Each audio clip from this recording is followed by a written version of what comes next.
And welcome to Inside JEFCOED. I'm John Huddleston, Director of Communications for Jefferson County Schools, and we are very excited today for our guests. I have to tell you, I've met him not long after I started this job. I think it was February of 2020, and I believe we were serving on a committee together. I think it was maybe the Census Committee, and I'm not sure if that committee ever met again after that because after that, COVID happened and everything just went haywire, and we were dealing with a whole new world at that point. But I'm very excited today to welcome our guest, Mr. Craig Kanaday, Director of Athletics for Jefferson County Schools. Welcome. Thank you for joining us today. Thanks for having me. I say Director of Athletics, but that's a pretty new title. Actually, Craig, if a lot of you probably know him from his time as principal at Mortimer Jordan. And when I say Mortimer Jordan, he is Mortimer Jordan through and through. I think you were there, 27 years as an employee, right? My entire career. Did everything from, teaching, coaching, assistant principal, and then finally principal. That's correct. And not only that, you're a graduate of there, too, born and raised, right? Yes, sir. So tell me a little bit about what led you down here to the district office, because you had it pretty good up there. Well, you've gone from, I think, a 5-minute commute to a 35-minute commute now. It was actually about 3 minutes to almost a 40-minute. It was one of those things I never thought I would do. Mm-hmm. I loved being in my home. I loved being a principal. I loved my faculty, my staff, my kids. But you find there's a time for everything. And it's not that my time was up there, but it was time to do something different. And although I miss the people tremendously every day, I'm really enjoying this new walk and I tell people all the time, I was in school for 30 years, it seemed like, and finally graduated high school and got a real job. And so I'm just excited with what the future holds. Was there any one thing that really made you say, gosh, that's an interesting opportunity right there, and that might be something I would be interested in? Let me explore that a little bit. Absolutely. The reason why I went into education to begin with was because of coaches, right. And it was because of being a part of something bigger than myself, being a part of teams, being a coach myself. Athletics has always been one of those things that I thought was the glue that holds together the idea of education. Being a part of something extracurricular, maybe it's not sports, but maybe it's band, maybe it's some other club. It's the bigger picture of what education is. And so I saw it as an opportunity, something that I knew I would enjoy because I was always at the ballparks, the ball fields, the gyms. This job's a little more than that, but nonetheless, it is very enjoyable. Yeah, and I want to talk to you in a minute about just the role athletics can play in a student's life. We talk about student athlete, but I don't want to get too far ahead of myself here.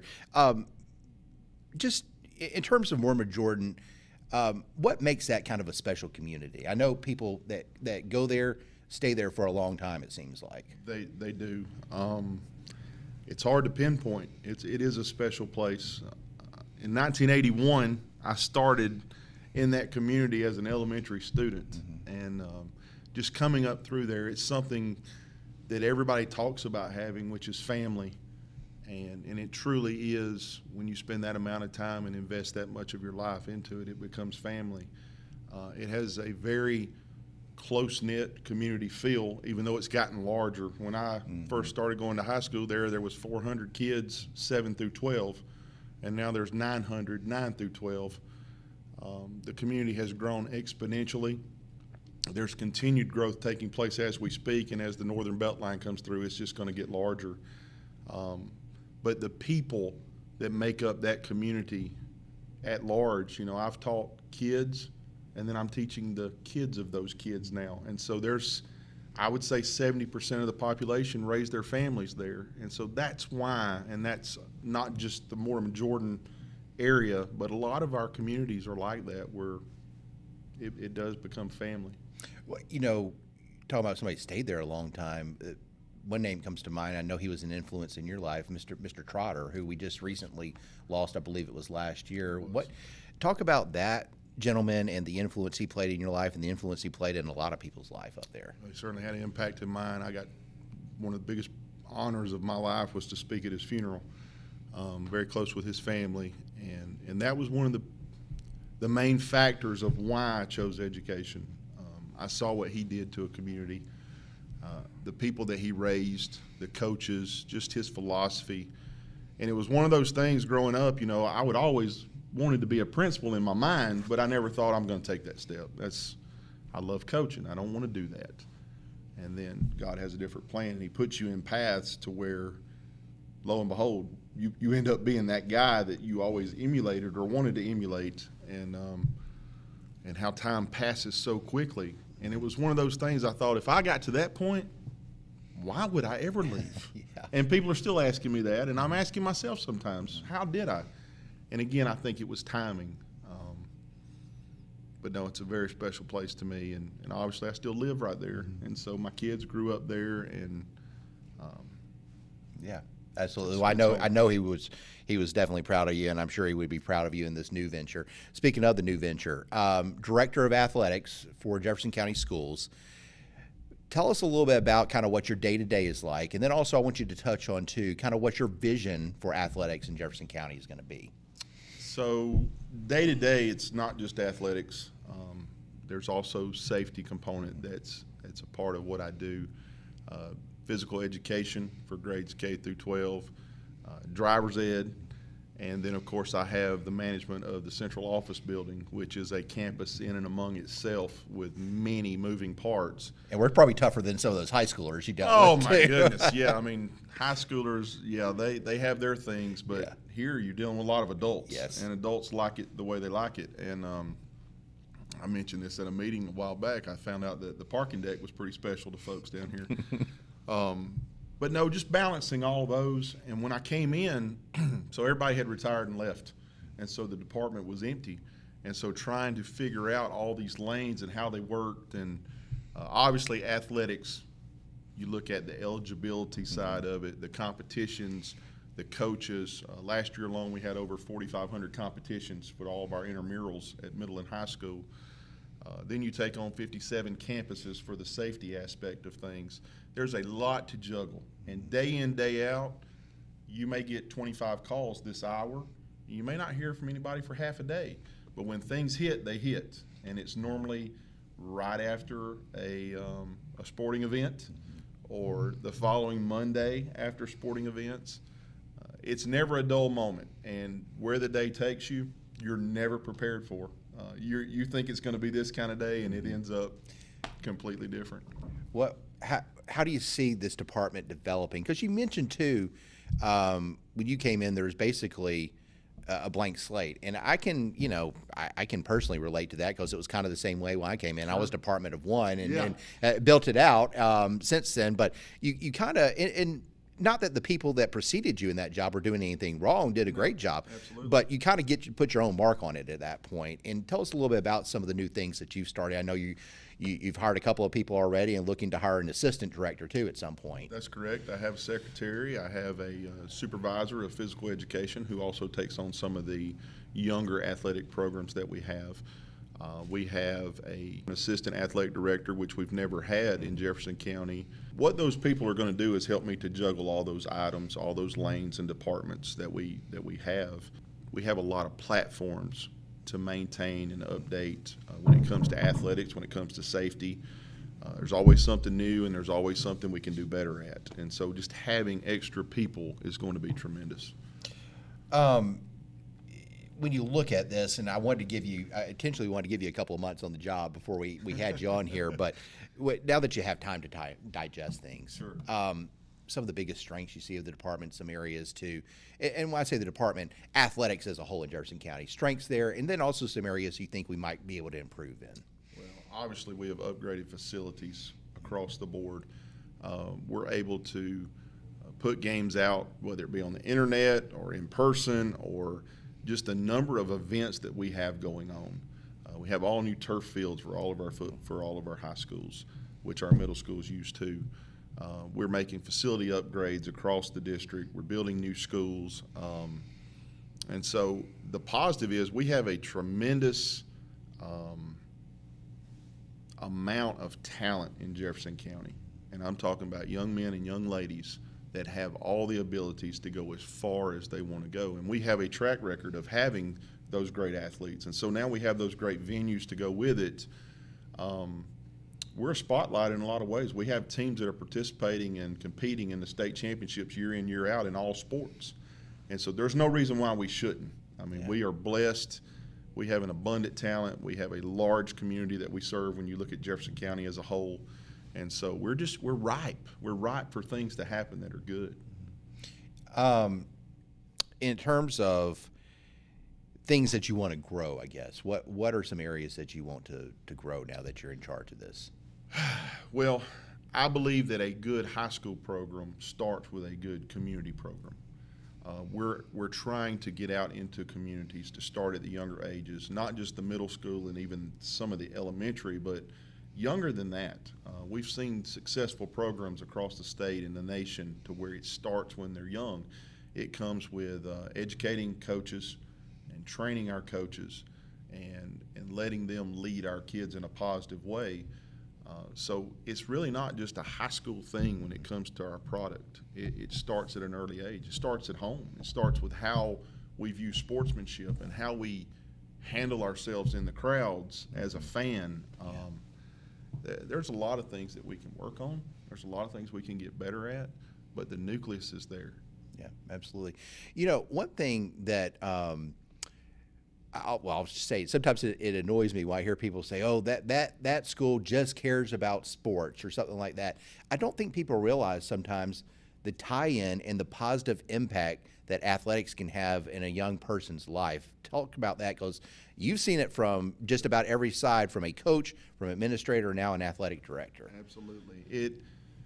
It not only is important to the culture of a school, but to an individual as well. It gives kids an opportunity to achieve in ways that we never can even fathom. I mean, we don't know what the future holds for our kids. I can speak from an administrator what athletics and extracurriculars in general did for our student body. Winning helps. Yes, Don't get me of wrong, course. winning Yeah. helps. But teams and learning to work together, there's so much to be taught when it comes to sports. And we give every opportunity for kids to be involved, and that's our focus, that's our goal, and I do believe it pays dividends to what the cultures of our school are like because of that. Yeah, and just being a part of a team, that teaches you lessons right there that you'll take on in life. I mean, I even think back to when Nick Saban was about to retire. One of the things he said that he was most in fear of was not being part of a team anymore, and I mean, that teaches you so much as you go through life. It does. It gives us purpose. Yeah, absolutely.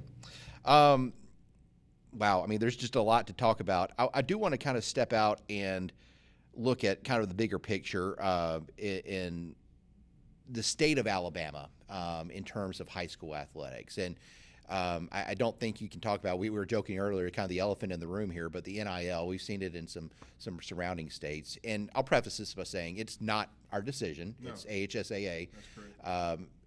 But how do you think that might eventually play into high school athletes here in Alabama? Well, you look around us. We have a new executive director in Heath Harmon who just came on. He has stated that we're going to follow rules. We're going to do things the right way. When the legislature comes down on how we're going to proceed with this, and whether it be our AHSA bylaws or something bigger, a bigger entity, it's going to come. It's not a matter of if, it's a matter of when. Yeah. And that's exactly the words I think they used. And what I don't want to see it become is that it changed high school sports forever.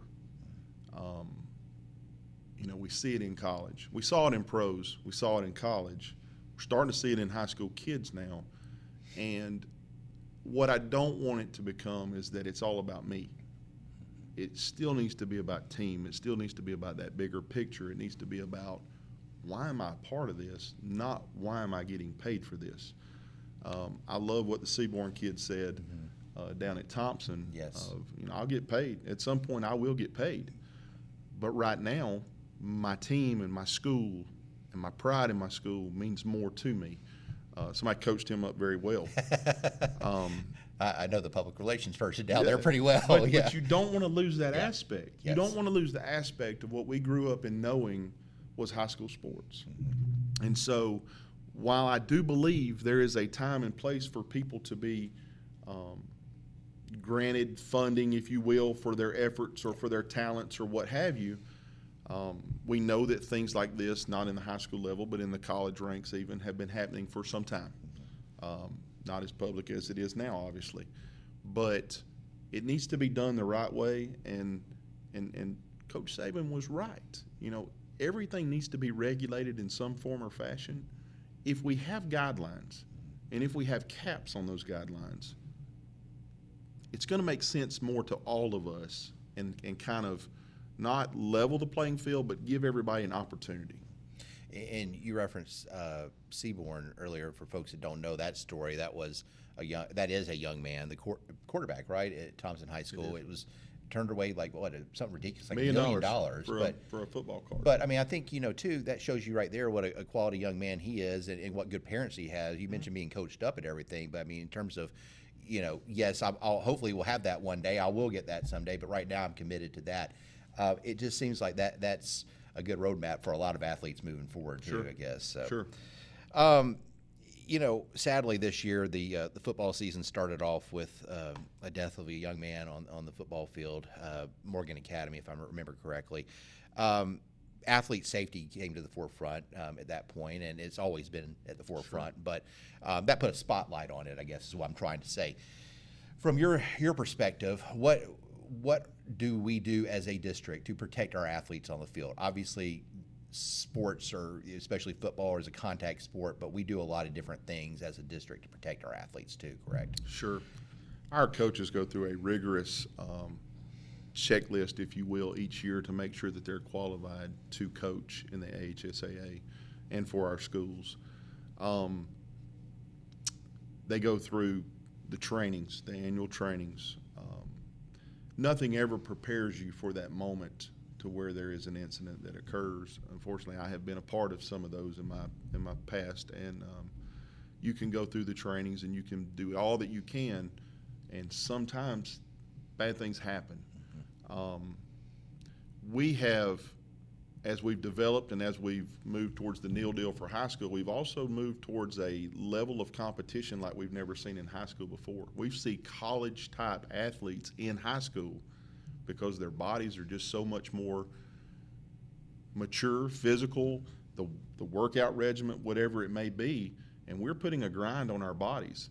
And we have trainers at all of our high schools. We deal with the ailments, we deal with the injuries. We are very knowledgeable of the things of what not to do so kids stay safe. We're even promoting things in the younger ages with Coach Safely, Play Safely, to kind of promote that. We want to have the sports. We want to have fun in the sports, but we've got to do it in a safe way. And we've come light speed now. Yeah. I think you hear about things more, and obviously things happen more because of the intense contact that's taking place in football. But I think we do more for athletes now and prepare our coaches now than we ever have. Yeah. Unfortunately, bad things still happen. You mentioned Coach Safely. Tell people what that program is, because I don't know if people really watching at home understand. Well, what it's just it's really for community leagues, and what it is, it's an online program. Coaches can go and they can take these tests and they take these courses, and it just shows that when your child signs up for park ball or whatever that the case may be, that these coaches have actually been through some type of training. You know, in the past it was whoever's dad comes and does it, whatever volunteer you can find. You know, even for our volunteer coaches here at Jefferson County, there is an enormous list for them to go through to make sure, not just background checks and not just we got insurance and we do this, that we actually know what we're doing out there. And so the same goes for the little ones. If they have a bad experience as a little one, they may never play it again. If we're teaching them to tackle with their head down looking and they hit with the top, it could change their whole outlook on playing the game of football. Yeah. But if we do it the right ways, if we train the right ways, and if we try to take those measures to do things safely, hopefully it will pay dividends for us. Well, won't keep you much longer, but I do want to touch on, we've been talking about safety in sports, but another, and you mentioned it earlier, part of your job is safety at the schools. Tell people what that involves, because I don't think I really understood till I think it was we were looking up some paperwork or something recently on something. Tell folks just kind of what all that entails. Well, as a principal, everything that goes on at that school, you're ultimately responsible for. Safety being the number one. You can't learn unless you know you're safe. And now that I oversee 57 schools, obviously I'm not the administrator of each building, which they have a much more pressureful job, but overseeing that and making sure that we have gone through our personal safety checklist, that we have documented the things that we've done to be ready to train. You can't ever be fully ready, but you can certainly strive to be there, to get there. And we talked about safety in football, and that being one of the things that you're seeing in the headlines right now. You're never fully ready for those things, but you've got to do everything you can to prepare. It's a lot. Mm-hmm. It's a lot. And each school that we have, each campus that we have, I think about the setup, I think about the building itself, the staff that's there, the trainings they've gone through, the drills that the kids have done. It's a lot. Mm-hmm. And we want to make sure that we do everything in our power to keep our kids safe so that we can be productive in the classroom, so that we can then enjoy those extracurriculars. Because if we don't get that first part right, mm-hmm. we can forget the rest. Yeah, a student who's not safe can't learn, or who doesn't feel safe can't learn. And two, I wanted to touch on also, I know personally sometimes we take some heat from folks wanting to know, well, what are you doing to keep my child safe? And that's fine. I understand that. I'm a parent myself. But at the same time, there are certain things that we just can't talk about sometimes, because if we did, it would be creating a security risk to do that. And I want you to just kind of expand on that a little bit. Well, we do have lots of measures in place. That's what you stay up late at night thinking about and praying about, and making sure that you've got all those things in action in place. But yes, if it's a new and upcoming idea, mm-hmm. if it is a cybersecurity, or if it is a physical something that can be installed at a school, or if there's a measure that can be taken, I promise you that we've talked about it, we've trained it, we've communicated it with staff. We all have plans, and so but there are things that you can't disclose. Right, absolutely. I'm not going to ask any more questions as far as that, because I don't want us to slip up and say something here we don't want to. But look, Craig, I really appreciate your time, and I know you spent a lot of time at Mortimer Jordan, and I know the folks up there miss you, but I personally am very happy that you're down here. It's been a pleasure getting to know you and working with you. I'm excited too that we're working closer together now, really, on JEFCOED TV and putting a lot of our athletics. That's on been there. great. So, you've done the football. We're going to integrate some band concerts. And who knows what else we're going to throw on there. The sky is the limit for sure. Craig, awesome. Thank you very much, Thank you, man. John. Yes, sir. Thank you for watching Inside JEFCOED. We'll see you next time.